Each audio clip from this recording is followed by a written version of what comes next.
Hello guys, may dabanggi, Jepoy pa man siyempre tabi ini. So, nyet, hayat matagalog ako, mabikol. Ano pa yan ini, sa kuya, mas na pa yun. So, matagalog kita.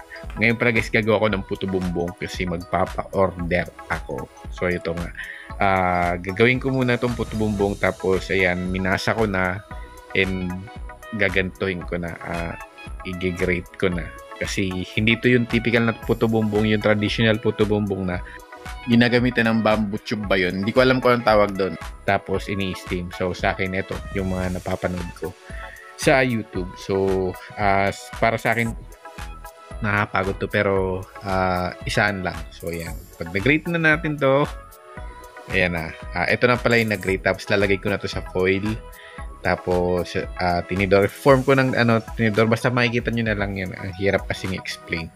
Tapos ito ganito. Ganito ang ginawa ko. So, ayan. Mas madami kasi nagagawa pag ganito.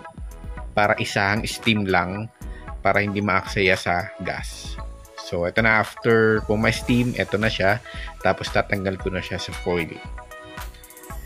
Mabilis lang. Kaso nga lang, ang nakakapagod nga lang dito ay itong maglagay nito sa foil. Tapos, ito na siya. Naihango ko na tapos nilagyan ko na ng margarine. Margarine lang guys, wag wag butter. Ang social naman pag butter, mahal yun. Margarine lang. Tapos eto na, charan. So ito yung puto bumbong na i-deliver ko. So ito meron akong order, tapos i-deliver ko na sa nag-order. Okay? So pagkatapos nitong puto bumbong, eto naman ibang araw. Konti lang kasi yung film time. So maggagawa naman ako ng puto pastil. So, puto pastil request naman to para sa Christmas party. So, order. Yan. Order. So, mag-isa muna tayo ng bawang sibuyas. Tapos pala, halimbawa, kung gusto niyo nung recipe nitong puto pastil, may ginawa na akong ganito.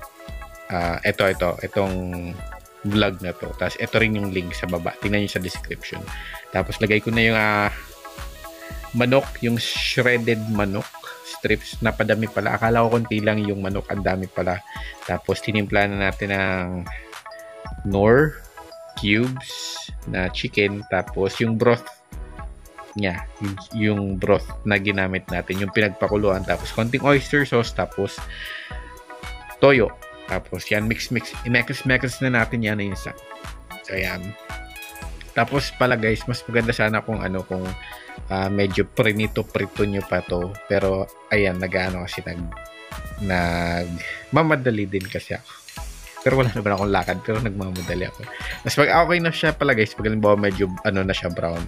Kaya mas maganda sana nito, wag nyo munang lagyan ng mga sangkap. Dapat yung muna, yung toyo muna. Para mas mas makulay. Tapos last ko nang nilagay yung siling labuyo para may kick, may anghang kasi itatap natin to sa puto butter. So anong tawag doon? Nagko-complement lang talaga yung lasa niya. So medyo may pagka-salty ng konti ito. Tapos yung puto naman matamis. So yan. So ito na, luto na siya guys. Tapos ngayon gagawa naman ako ng puto butter. So ito yung harina. Tapos itlog. Naglagay ako ng itlog. And then naglagay na ng baking powder dyan. Tapos yung melted butter. Tapos mekis na yan insan. Tapos lagyan na natin ng tubig tsaka gatas. And yun guys, may recipe nga pala nito doon sa pinakita ko kanina na vlog. Tapos nasa description link din. Hindi, nasa description din pala yung link. Yun. Gusto nyong gumawa ng puto pastil para sa inyong Christmas party. Tapos vanilla din pala guys. Tapos talagyan na natin ng cheese. So puto butter cheese ito. So ayan na guys.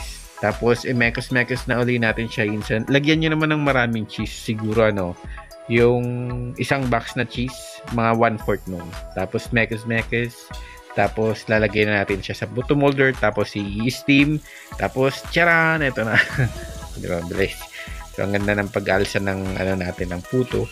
Tapos ngayon guys, pagkatapos nating ma-steam, lalagay natin yan, ganyan. Tatap natin yung puto pastil, tapos i-steam uli natin for another 2 minutes.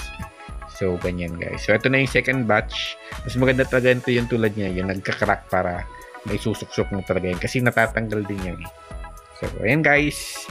Ito yung puto pastil natin, tapos yung kanina puto bumbong. So, ito na yun. So, papalamigin ko lang and then ilalagay ko na rin sa garapon. So, yun lang guys.